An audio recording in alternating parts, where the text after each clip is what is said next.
మీ పిల్లలు వాళ్ళ క్లాస్లో అందరి ముందు న్యూస్ రీడింగ్, స్టోరీ రీడింగ్ చేస్తున్నప్పుడు షైగా ఫీల్ అవుతున్నారా? నర్వస్గా ఫీల్ అవుతున్నారా? హెసిటేట్ చేస్తున్నారా? అయితే ఈ వీడియోని చివరి వరకు చూడండి, స్కిప్ చేయకుండా.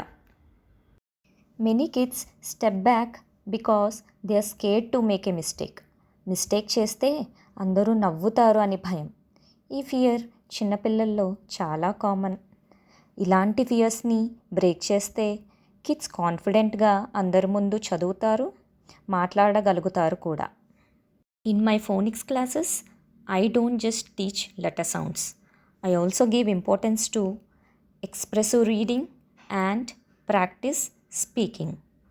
I promise you, this definitely builds confidence in them and they also develop a strong self-belief.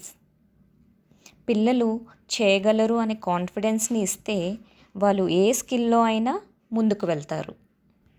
I guided almost 40 shy soft spoken kids. After my classes, they transformed to expressive readers. పిల్లలు ఇప్పుడు ధైర్యంగా తప్పులు లేకుండా చదవగలుగుతున్నారు. మరి మీ కిడ్ని కూడా ఇలా brave little reader, స్పీకర్లా చూడాలనుకుంటున్నారా? అయితే వెంటనే కమెంట్ చేయండి బ్రేవ్ రీడర్ అని, లేదా డైరెక్ట్ మెసేజ్ చేయండి. Let's raise confident brave readers together.